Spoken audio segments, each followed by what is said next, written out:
अस्सलाम वालेकुम दोस्तों। आज हम आपको जिस कंट्री की सैर करवाने जा रहे हैं, जहां नौकरी भी ना हो तो गवर्नमेंट माँ की तरह पालती है। ऐसा कंट्री जो एक ज़माने में कर्ज़ों में डूबा हुआ था, लेकिन आज इसकी मईशत ने सबको पीछे छोड़ दिया है। ऐसा कंट्री जो जॉब ना होने पर भी पैसे देती है। जी हाँ, हम आज सफ़र कर रहे हैं जर्मनी का। जर्मनी के नेशनल एंथम के पहले लफ्ज़ बोलने पर ही जेल में क्यों डाल दिया जाता है। जर्मनी की गवर्नमेंट कैसे बेरोजगार लोगों की मदद करती है। इस कंट्री में लोग कैसे ज़िंदगी गुजार रहे हैं। क्या ये पूरी दुनिया के लिए जर्मनी में तालीम बिल्कुल मुफ्त है। इस कंट्री की ऐसी क्या खूबसूरती है कि लाखों लोग इसके विजिट के लिए आते हैं। इसके अलावा और बहुत से ऐसे हकाइक बताएंगे जो आपके लिए नए होंगे। तो चले निकलते हैं जर्मनी के शानदार सफ़र पर। जर्मनी का official name federal Republic of Germany है। इस कंट्री की कुल आबादी 8 करोड़ 40 लाख के करीब है, जो आबादी के लिहाज से दुनिया के 19वें नंबर पर आता है। जर्मनी का कुल रकबा तकरीबन 57,592 मुरबा किलोमीटर है, जो रकबे के लिहाज से दुनिया के 63वें नंबर पर आता है। इस कंट्री की जोग्राफियाई अहमियत भी बहुत ज़्यादा है, क्योंकि इस कंट्री के बॉर्डर 9 ममालिक से मिलते हैं, जिसमें Poland, Denmark, Australia, Switzerland, France, Belgium और दीगर ममालिक शामिल हैं। और एक तरफ से सरहद बाल्टिक सी के साहिली पट्टी पर भी लगती है। जर्मनी के लोगों को जर्मन कहा जाता है और इस कंट्री में बोली जाने वाली ज़ुबान भी जर्मन है, जो दुनिया में चौथे नंबर पर सबसे ज़्यादा बोली जाने वाली ज़ुबान है। जर्मनी बहुत खूबसूरत और तरक्की याफ्ता कंट्री है। दुनिया के बहुत से ममालिक के लोग इस कंट्री में आने का ख्वाब देखते हैं। आगे हम आपको बताएंगे कि पाकिस्तान से जर्मनी कैसे जा सकते हैं। और जर्मनी के लोग बहुत मेहनती और क्रिएटिव होते हैं। ये दुनिया भर में आला तालीम याफ्ता होने के लिहाज से भी बहुत ज़्यादा फेमस है। यहाँ के लोग बहुत मेहमान नवाज भी हैं, लेकिन इनकी सकाफत में ज़ाती आज़ादी और एहतराम का बहुत ज़्यादा ख्याल रखा जाता है। जर्मनी में इस्तेमाल की जाने वाली करेंसी यूरो है, जो पाकिस्तान में 286 रुपये के बराबर और इंडियन 90 रुपये के बराबर है। जर्मनी के GDP 4.45 ट्रिलियन डॉलर है, जो जापान और फ्रांस से भी ज़्यादा है। और यहाँ के लोगों की सालाना आमदनी 57,000 डॉलर के करीब है। मतलब सब ही करोड़ों में कमाते हैं। पूरे यूरोप में जर्मनी सबसे ज़्यादा मैन्युफैक्चरिंग करता है और दुनिया को प्रोडक्ट एक्सपोर्ट भी करता है। चाइना और अमेरिका के बाद इसकी मईशत दुनिया के तीसरी बड़ी मईशत में शुमार की जाती है। इसकी मईशत में सबसे ज़्यादा अहम किरदार automobile industry, service sector, chemical और टूरिज़्म का है। आपने BMW, मर्सिडीज, बेंज और पोर्श का नाम तो सुना होगा। ये तमाम ब्रांड जर्मनी के हैं। इन कंपनीज की कार दुनिया में सबसे लग्जरीज कार समझी जाती हैं और दुनिया का हर कोई शख्स गाड़ियों को लेने की ख्वाहिश रखता है। जर्मनी ये तमाम गाड़ियाँ पूरे दुनिया को एक्सपोर्ट भी करता है और बिलियन ऑफ डॉलर्स कमाता है। दोस्तों, क्या आप जानते हैं कि जर्मनी के लोग अपने नेशनल एंथम का पहला लफ्ज़ क्यों नहीं पढ़ते? क्योंकि इसका मतलब है कि जर्मनी हर चीज़ से ऊपर है। यानी नस्ल परस्ती की बुनियाद बनाकर हिटलर ने जर्मनी के लोगों में ये एहसास दिलाया था कि जर्मनी के अलावा किसी की हुक्मरानी नहीं होनी चाहिए। इसी जुमले को बुनियाद बनाकर दूसरी जंग अजीम का आगाज़ किया गया था, जिससे 6 करोड़ से ज़ायद लोग लुक़मा अजल बन गए थे। आज जर्मनी में इस जुमले को बोलने पर पाबंदी है। दोस्तों, इस कंट्री में अगर कोई शख्स जेल से भाग जाए तो इसको जुर्म नहीं समझा जाता, क्योंकि इसका मानना है कि आज़ादी हासिल करना हर किसी का हक है। लेकिन दूसरी तरफ जेल की सिक्योरिटी इंतहाई सख्त होती है कि भागना नामुमकिन है।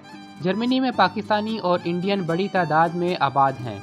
एक रिपोर्ट के मुताबिक 2 लाख के करीब पाकिस्तानी आबाद हैं। ज़्यादातर पाकिस्तानी फ्रैंकफर्ट और बर्लिन सिटी में रहते हैं। इसी तरह इंडियन की तादाद भी 2 लाख के करीब है। ज़्यादातर पाकिस्तानी हेल्थ केयर और IT की जॉब करते हैं। इसके अलावा बहुत से पाकिस्तानी और इंडियन रेस्टोरेंट्स का बिजनेस भी करते हैं। जर्मनी का दारुल हुकूमत बर्लिन, जो मुल्क का सबसे बड़ा शहर है, ये सिटी अपनी तारीख और जदीद लाइफस्टाइल की वजह से पूरी दुनिया में फेमस है। दोस्तों, ये कंट्री वर्ल्ड वार के बाद मुकम्मल तौर पर तबाह हो गया था। इस कंट्री पर कर्जा 96,000 टन सोने की कीमत के बराबर था। लेकिन हैरानगी की बात यह है कि आज जर्मनी दुनिया की तीसरी बड़ी मईशत में शुमार किया जाता है। 1965 तक अमरीकी आमदन पर चलने वाला दुनिया का सबसे बड़ा मुल्क था। 14 ममालिक जर्मनी को इमदाद देते थे। और दिलचस्प बात यह है कि पाकिस्तान भी जर्मनी को इमदाद देता था।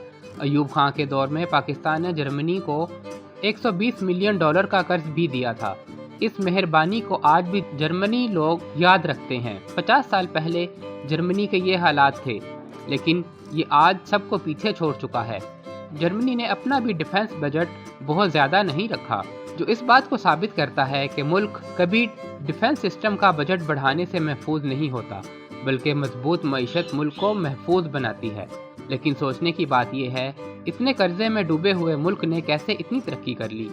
سب سے بڑی وجہ ایماندار حکمران، اور جرمنی نے سب سے زیادہ پیسہ تعلیم پر خرچ کیا۔ آج جرمنی کا انجینئرنگ کا شعبہ دنیا میں سب سے پہلے نمبر پر آتا ہے۔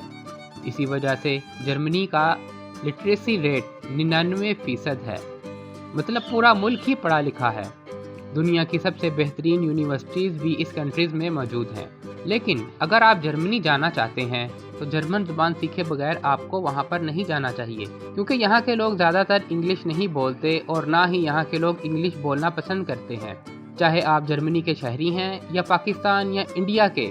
اگر آپ جرمنی جانا چاہتے ہیں تو سب کے لیے تعلیم بالکل مفت ہے، لیکن جرمنی نے ایک شرط رکھی ہے کہ آپ کو سال کے 10 سے 12,000 یورو جمع کرنے پڑیں گے۔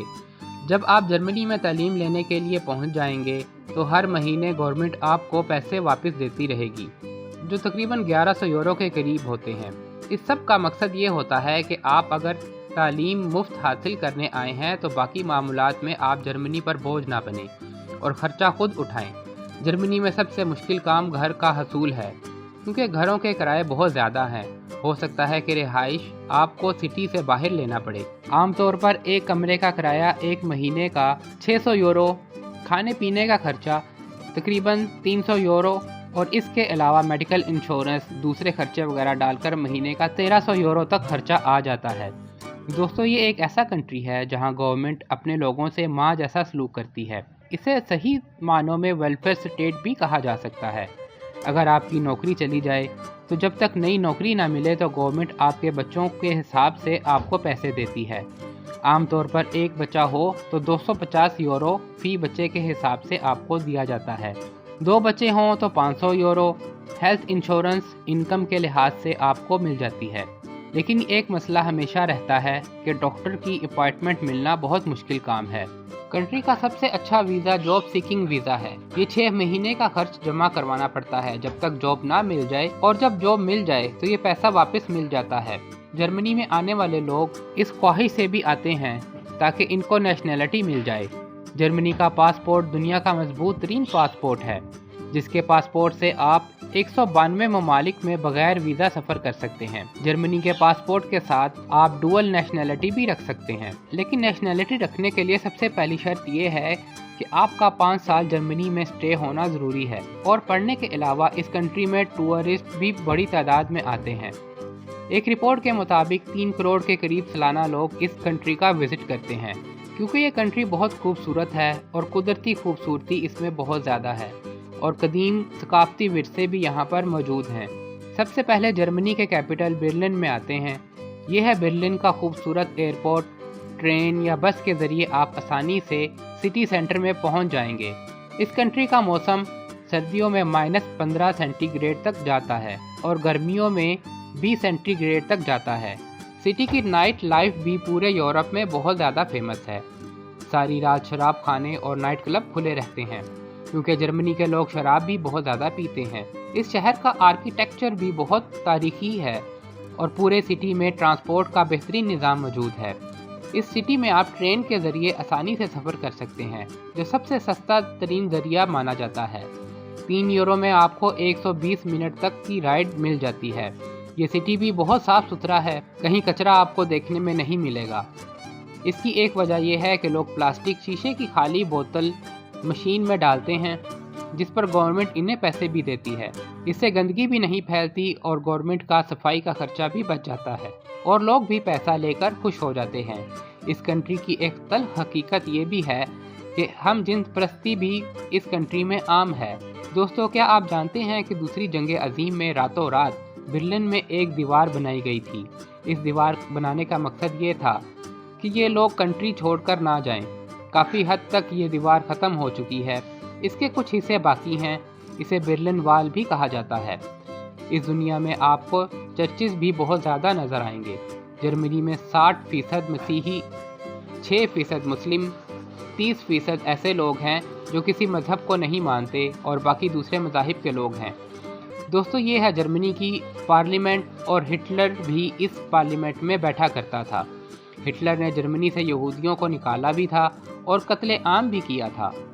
इसलिए हिटलर यहूदियों के लिए एक डरावना ख्वाब है। पूरी दुनिया में कुछ लोग हिटलर को हीरो समझते हैं और कुछ लोग विलन। बर्लिन के मेन स्क्वायर में लोगों का सबसे ज़्यादा रश देखने को मिलेगा। एक ज़माने में बर्लिन में दाखिल होने का यही रास्ता था। बर्लिन के checkpoint, Charlie street brand की शॉप्स और रेस्टोरेंट आपको यहाँ पर सबसे ज़्यादा नज़र आएंगे। आप इसे शॉपिंग स्ट्रीट भी कह सकते हैं। दूसरा ये कि ये वही जगह है जहाँ रातों रात दीवार बनाई गई थी। बर्लिन में इंदिरा गांधी स्ट्रीट भी मौजूद है क्योंकि यहाँ इंडियन बड़ी तादाद में रहते हैं। आप जब भी बर्लिन जाएं तो शाम के वक्त अलेक्जेंड्रा प्लांट्स का विजिट ज़रूर करें। इस जगह बहुत से माल भी मौजूद हैं और सबसे ज़्यादा रौनक भी आपको यहीं पे देखने में मिलेगी। बर्लिन सिटी में 960 से भी ज़्यादा पुल हैं जो वेनिस सिटी से भी ज़्यादा हैं। चलें अब बर्लिन में चलते हैं, जर्मनी के दूसरे बड़े शहर जिसका नाम फ्रैंकफर्ट है। ये सिटी बहुत खूबसूरत है और जदीद है। यूरोप के बहुत से बैंक के हेडक्वार्टर्स भी इस सिटी में मौजूद हैं। इस शहर के अंदर दरिया भी गुजर रहे हैं जो इसकी खूबसूरती को चार चांद लगा देते हैं। चलें अब चलते हैं फ्रैंकफर्ट से म्यूनिख सिटी में। BMW का हेडक्वार्टर भी इस शहर में मौजूद है। ये सिटी प्लांट्स का सिटी कहलाता है जहाँ सबसे ज़्यादा आपको रौनक नज़र आएगी। सर्दियों में इस सिटी में बर्फ़बारी भी होती है, लेकिन सर्दियों में टूरिज़्म भी बड़ी तादाद में आते हैं। दोस्तों, जर्मनी की बुनियाद 1871 में एक जर्मनी शहज़ादी ने रखी थी। किंग ने यहाँ पर हुकूमत की, जिसको कैसर के नाम से भी जाना जाता है। पहली और दूसरी जंग अज़ीम में जर्मनी को बहुत ज़्यादा नुकसान उठाना पड़ा, लेकिन इसके बाद जर्मनी ने ऐसी तरक्की की कि सबको पीछे छोड़ दिया। आज इसी वजह से हर कोई जर्मनी जाने की ख्वाहिश रखता है। दोस्तों, ये थी आज की हमारी दिलचस्प वीडियो। आपको ये वीडियो कैसी लगी कमेंट बॉक्स में ज़रूर बताइएगा और नए आने वाले दोस्तों से गुजारिश है कि चैनल को सब्सक्राइब ज़रूर कीजिएगा। मिलते हैं अगली वीडियो में। अल्लाह हाफिज़।